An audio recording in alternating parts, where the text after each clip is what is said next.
హరి ఓం. మాతృదేవో భవ. ఏదో భావము చుట్టివేసి కనులెంతే నీరు గ్రమ్మించడిన్. అమ్మా, ఏదో భావము చుట్టివేసి కనులెంతే నీరు గ్రమ్మించడిన్. నాదౌ పద్య తపః ప్రభావమా ఇదే నా పూర్వపుణ్యమ్మా. నాదౌ పద్య తపః ప్రభావమా ఇదే నా పూర్వపుణ్యమ్మ. నేను ఏదేనొక్క కవిత్వ భావమున నిన్నెంతే నివర్ణింప. నేను ఏదేనొక్క కవిత్వ భావమున నిన్నెంతే నివర్ణింప. అమ్మా అమ్మా దైవం బుధ్వనించు పద్యముల నేను ఏదేనొక్క కవిత్వ భావమున నిన్నెంతే నివర్ణింప. అమ్మా దైవం బుధ్వనించు పద్యముల కమ్మందేనియల్ నింపుచున్. దైవం బుధ్వనించు పద్యముల కమ్మందేనియల్ నింపుచున్. మనం శివరామకృష్ణ తత్వం అనే దాంట్లో భాగంగా నిన్న శివతత్వాన్ని రామతత్వాన్ని యథాశక్తి తెలుసుకునే ప్రయత్నం చేశాం. ఇవాళ కృష్ణతత్వంతో ప్రారంభించి మన ఎదురుగా ఉన్న శ్రీకృష్ణస్వామి యొక్క ఆశీర్వచనంతో ప్రారంభిస్తూ తర్వాత మనం మొత్తం 3 తత్వాల సమన్వయం చేసుకునే ప్రయత్నం చేసి హిందువులు ఒక 100 మంది దేవతలను ఆరాధించడం లేదు, ఒకే దేవుణ్ణి 100 రూపాల్లో ఆరాధిస్తున్నారు అనేటువంటి తత్వాన్ని తెలుసుకుంటాం మనం. అది తత్వాల సమన్వయం అంటే. తత్వానికి అర్థం నిన్ననే మనం చెప్పుకున్నాం, తత్వం. ఆ పరబ్రహ్మ పదార్థం నువ్వే అని గ్రహించడమే తత్వం యొక్క లక్ష్యం. భగవంతుడికి వేదం తత్ అని పేరు పెట్టింది. మన పేరులాగో మన పిల్లల పేరులాగో మనం పెట్టుకున్న వస్తువుల పేరులాగో పెట్టాల. అలా పెడితే ఇబ్బంది ఏమిటంటే మనం చూస్తున్నాం స్వయంగా.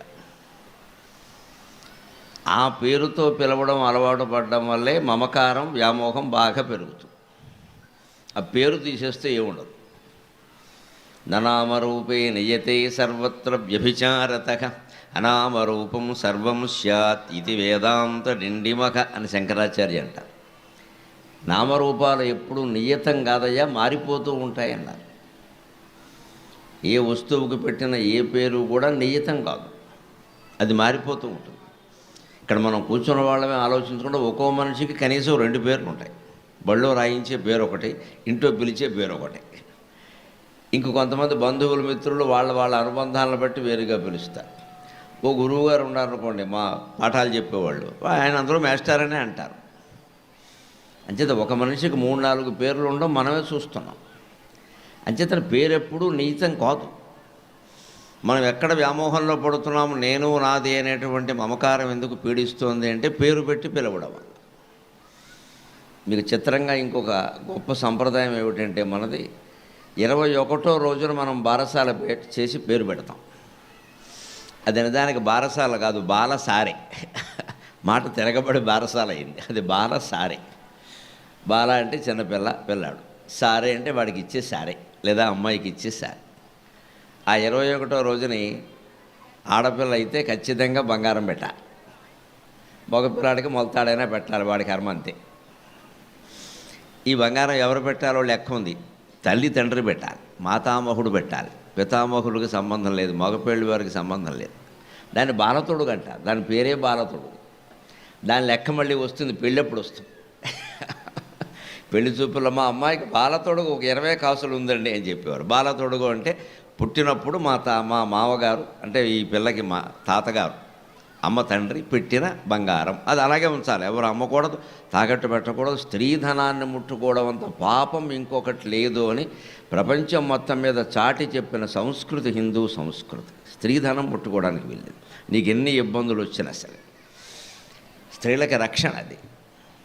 ఏదో అది ఎవరు పెడతారు, పుట్టింటి వాళ్ళు పెడతారు. పసుపు కుంకాలు అంటారు వాటిని. ఎకరాలు ఇచ్చాం, బంగారం ఇచ్చాం అన్నారు. మా అమ్మాయికి పసుపు కుంకం కింద 10 ఎకరాలు ఇచ్చామంటారు. పసుపు కుంకం కింద అంటాడు తప్ప 10 ఎకరాల మాట తర్వాత విషయం, ముందు పసుపు కుంకాలు. పసుపు కుంకాలు అంటే ఏంటి? ఏదైనా అనుకోని పరిస్థితుల్లో ఈ స్త్రీ వితంతు అయితే, లేదు ఏదైనా ఇబ్బందులు వస్తే ఆ పుట్టింటి వాళ్ళు ఇచ్చిన పొలము బంగారం ఉపయోగపడితే ఆవిడ బతకాలి కదా. పూర్వం ఆస్తి హక్కు లేదందుకని ఇలా చేసేవారు. అది అన్ని కులాలు అందరూ చేయలేరు, ఉన్నవాళ్ళు చేసేవారు, యథాశక్తి చేసేవారు. అలాగే ఈ బాలతోడుగా ఉంటే దాన్ని బాలసారే అంటారు. ఆ బాలసారి పదం రకార వటు లకార విటే బారసాల అయింది చివరికి. చిత్రం ఏమిటంటే ఆ రోజు పేరు పెడతారు. ఆ రోజు ఎందుకు పెడతారంటే చాలా శాస్త్రీయమైన కారణం ఉంది. అది ఏదో ఒక నమ్మకంగా వచ్చింది కాదు. సరిగ్గా 21వ రోజునే బిడ్డ కంటి చూపులో ఒక తేడా వస్తుంది. దాన్ని ఒక 5-6 నెలల క్రితం అనుకుంటాను నేను ఒక పత్రికలో చదివి ఆశ్చర్యపోయాను. ఎవరా హిందూ సంస్కృతి నీకు నమస్కారం అనుకున్న ఋషులు ఎంత గొప్పగా పెట్టారా అనుకున్నాను. అంతవరకు నాకు తెలియదు. 21వ రోజు అంటే ఏదో పెద్దవాళ్ళు చేస్తున్నారు, మనం చేస్తున్నాం. లేదు, 21వ రోజు వరకు పసిబిడ్డ ఆడైనా మగైనా ఎవరైనా వాళ్ళ కంట్లో మన బింబం పడుతుంది కదా. ఇప్పుడు మనందరికీ నా కళ్ళల్లో మీ ప్రతిబింబం, మీ కళ్ళల్లో నా ప్రతిబింబం పడుతుంది. ఎదురుగా ఉన్న వస్తువులన్నీ రెటీనా మీద పడతాయి. పడేటప్పుడు ఎలా పడతాయంటే తిరగేసి పడతాయి. అది సైన్స్లో తెలిసినది, తిరగేసి పడుతుంది. దాన్ని మన కంటి నరం, ఈ రెటీనా నుంచి లోపలికి ఉండేటువంటి నరం దాన్ని సరిచేసి మనకు అందిస్తుంది. ఆ సరిచేసే ప్రక్రియ పసిపిల్లల్లో 21వ రోజు వరకు మొదలు అవ్వదు. ఎలా ఉన్నది అలాగే ఉంటుంది. తిరగేసి పడిన ప్రతిబింబం తిరగేసే ఉంటుంది. వాళ్ళ అమ్మ వాళ్ళకి తిరగేసి కనపడుతుంది. వాడికి కాళ్ళు పైకి తల కిందికి ఉన్నట్టుగా. ఏ వస్తువు ఉన్నా అంతే పసిపిల్ల. అందుకే వాడు దేన్ని గుర్తుపట్టలేడు, అయోమయంగా ఉంటాడు. పేరు పెట్టి పిలిచినా తెలియదు. వాడికేసే చూసినా మనం వాడికి తిరగేసి కనపడుతూ ఉండడం వల్ల విచిత్రంగా ఉంటుంది. అది ఏది సరైన పరిస్థితి అనేది తెలియక ఈ 21 రోజుల్లో అతను పసిపిల్లాడు ఉయ్యాల్లో తన దగ్గరికి వచ్చిన వాళ్ళందరినీ గమనిస్తూ మనిషి ఇలా నిలువుగా ఉంటాడు, కాళ్ళు కిందకు ఉంటాయి, చెయ్యి పైకి ఉంటుంది. అమ్మ అందంటే అమ్మ నోరు పైకి ఉంది అనే విషయం వాడికి 21 రోజుల తర్వాత తెలుస్తుంది. అప్పటి నుంచి మనుషులను గుర్తుపట్టడం, తననెవరన్నా పిలిస్తే పలకడం చెయ్యగలుగుతాడు. అంతవరకు చెయ్యలేడు. కాబట్టి 21వ రోజున కానీ పేరు పెట్టద్దాను. ఖచ్చితంగా 21 పెట్టాలని ఏం లేదు. 3 నెలల్లో పెడతారు. ఒక్కోసారి ఏ పేరు పెట్టకపోతే వాడి పేరు వాడే తెచ్చుకుంటాడు. 2 మర్డర్లు చేస్తే బోర్డు పేరు వస్తుంది వాడికి. ఇంక వేరే ఒకడు పెట్టేది ఏమిటి? అందుకని ఏదో వాడి పేరు వాడు తెచ్చుకుంటాడు, పెద్ద విషయం కాదు. కానీ ఇందులో ఇంత శాస్త్రీయత ఉంది. అందుకని భగవంతుడికి పేరు పెట్టలేదు వేదం. తత్ అంది. తత్ అంటే అది అంటే ఏది అంటే నీ ఇష్టమయా, ఏదంటే అదే. దాన్ని రాముడు అన్నారు, మీరు కృష్ణుడు అన్నారు, అమ్మవారు అన్నారు, లక్ష్మీదేవి అన్నారు, సరస్వతి అన్నారు, ఏదో అంటే అవన్నీ అన్నాం ఊరికే. తత్వం అది నువ్వే. ఇవన్నీ ఎందుకు అన్నావు అంటే నీకు నువ్వెవరో తెలియట్లే. నీకు పేరెట్టుకున్నావు, నీకు నువ్వు శరీరం కల్పించుకున్నావు. ఈ శరీరమే నేను అనుకుంటున్నావు. అది పేరు, ఫలానా పేరుంది, ఆ పేరు నువ్వు అనుకున్నావు. నామం రూపం అంటే శరీరం, నామం అంటే దీనికి పెట్టిన పేరు. ఈ నామరూపాల మీద ఆధారపడి అస్తమానం అదే పేరుతో పిలుస్తూ ఇదే శరీరం నేను అనుకుంటూ దానికి ఏదో ఇంకా అలంకారాలు ఆభరణాలు అన్నీ పెడుతూ ఆ పైన దానికి ఏదైనా చిన్న అనారోగ్యం కలిగితే మనకే కలిగిందని బెంగట్టేసుకుంటూ అది ఏదో ఈ జన్మలోనే వచ్చినట్టు, ఈత తీవ్రంగానే ఉన్నట్టు, ఇంకెంత ముందు ఎప్పుడు జన్మలు ఎత్తనట్టు, ఇక ముందు ఎప్పుడు ఎత్తని వాళ్ళలాగా ఏదో ఆలోచించడం. ఇదంతా వాస్తవం ఆలోచిస్తే ఎన్నో జన్మలు అయ్యాయి, ప్రతి జీవికి అయ్యాయి, ఇంకెన్నో జన్మలు అవుతాయి. ఈ జన్మ పరంపర నుంచి మొత్తం బయటపడాలి. జన్మ మృత్యు జరా తప్త జన విశ్రాంతిదాయిని. జన్మ మృత్యు జర ఈ మూడింటితోనూ తప్త బాగా తపించిపోయి అమ్మా నాకు విముక్తి కావాలని తపించేటువంటి మనిషికి విశ్రాంతినిచ్చేది ఎవరంటే ఒక లలితాపరా భట్టారికి మాత్రమే అని చెప్పారు. జన్మ మృత్యు జరా తప్త జన విశ్రాంతిదాయిని తాపత్రయాగ్ని సంతప్త సమాహ్లాదన చంద్రిక.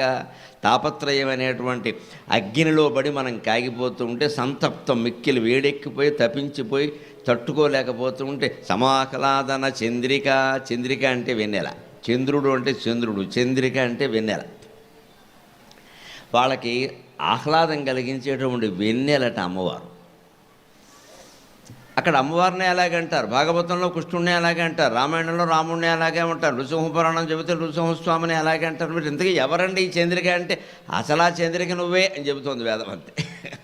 నీకు నువ్వు తెలియకపోవడం వల్ల నువ్వు మనిషివని, అనుకోవడం వల్ల నువ్వు మగవాడవనో ఆడదాన్ననో ఏదో అనుకోవడం వల్ల నీకు కులము మతము ప్రాంతము అన్నీ నువ్వు ఆపాదించుకోవడం వల్ల నీకు పేరు కూడా నువ్వు పెట్టుకోవడం వల్ల ఆ పేరుతోనే నిన్ను నువ్వు అన్ని చోట్ల రాసుకోవడం వల్ల నిన్ను అందరూ అదే పేరుతో పిలుస్తుండడం వల్ల ఈ మాయలో పడ్డావయ్యా. దీని నుంచి బయటపడ్డమే తత్వం. ఆ తత్వజ్ఞానం కలిగే వరకు అన్ని రకాల దుఃఖాలు ఎంతో కొంత ప్రతి మనిషిని పీడిస్తూనే ఉంటాయి. కలిగినంత మాత్రాన కూడా అయిపోతుంది అనుకోవద్దు, దాన్ని స్థిరపరుచుకోవాలి. ఈ 2 రోజుల ప్రవచనం కాదు, ఎన్నో గ్రంథాలు చదువుతున్నారు మీరు, ఎంతో నేర్చుకుంటున్నారు. దాన్ని ఎప్పుడూ ఏం చేయాలంటే మననం చేసుకోవాలి. శ్రవణం తర్వాత మననం, తర్వాత నిధిధ్యాసనం. శ్రవణ మనన నిధిధ్యాసనం అంటారు. ముందు వినాలి, విన్న తర్వాత దాన్ని మననం చేసుకోవాలి. ఇక్కడిదిక్కడ వదిలేసి నేను పంచె దులిపినట్టే మీరు ప్రవచనం దులిపేసి వెళ్ళిపోకూడదు.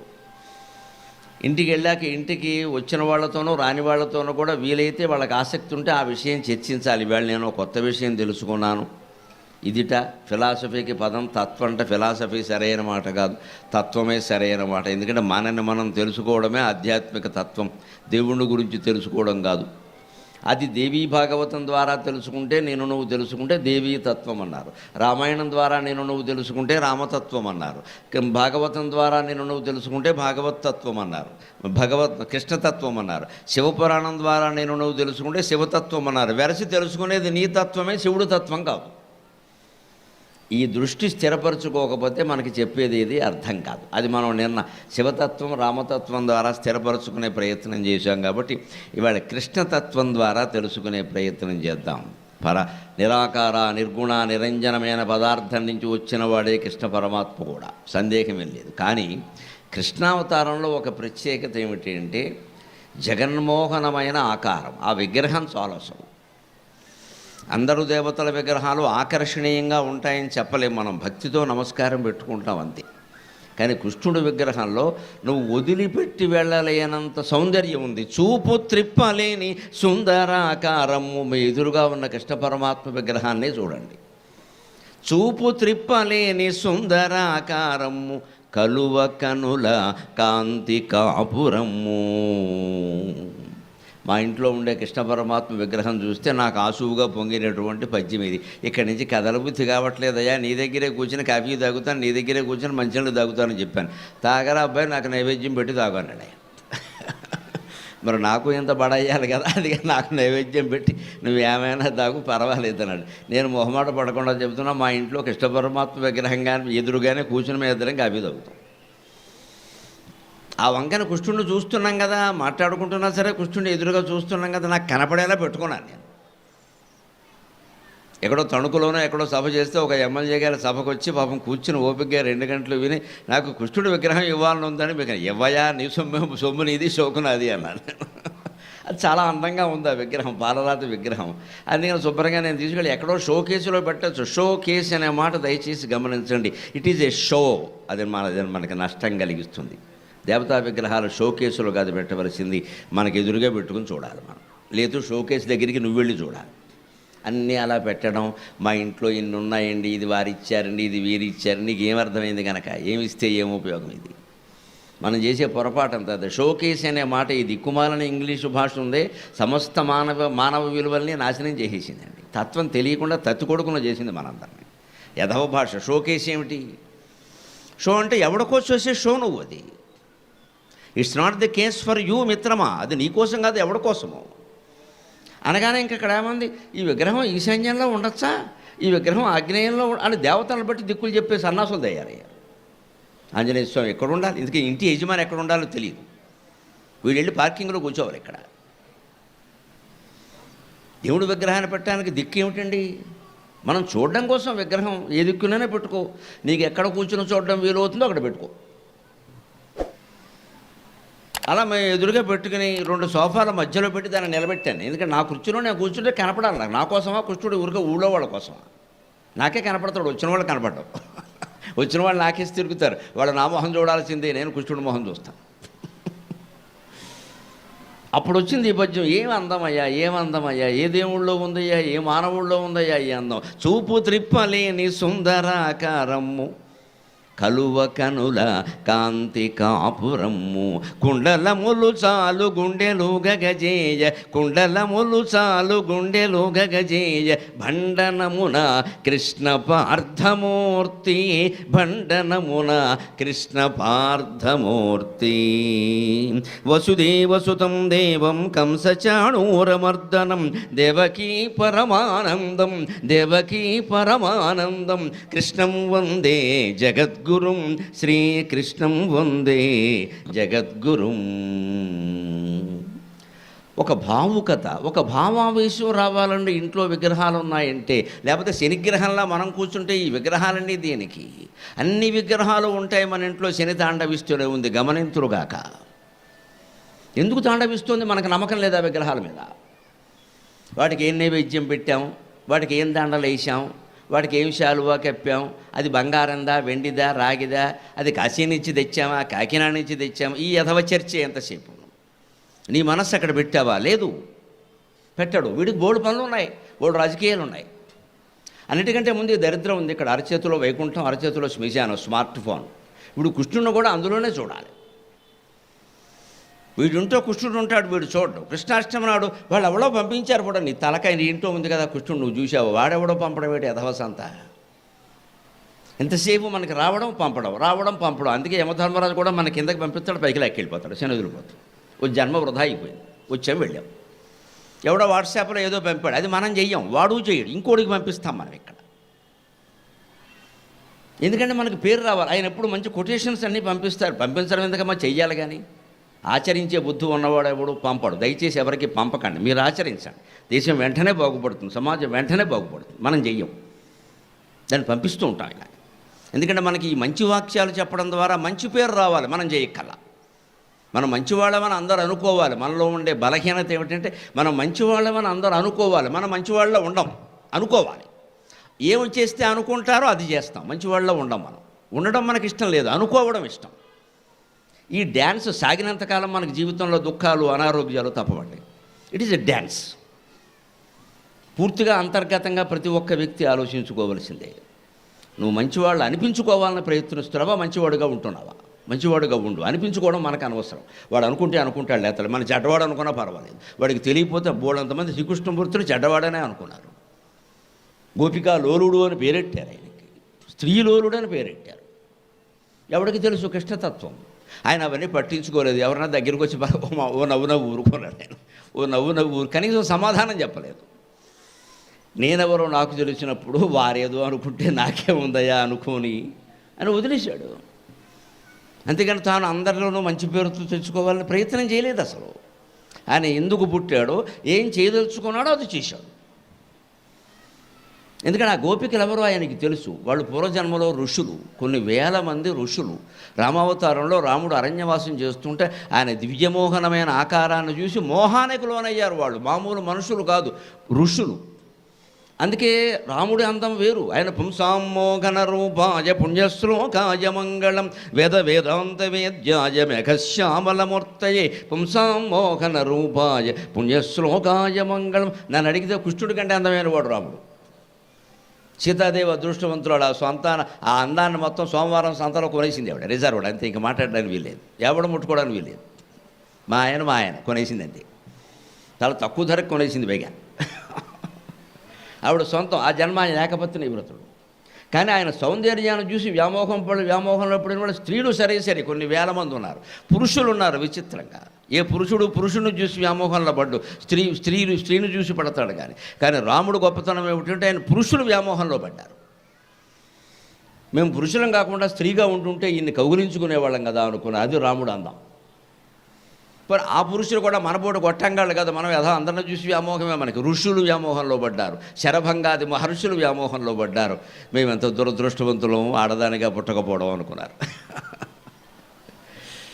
వాళ్ళందరి దృష్టి రాముడి మీద పడింది. రాముడు అందరికీ తెలియకుండానే అభయం ఇచ్చాడు.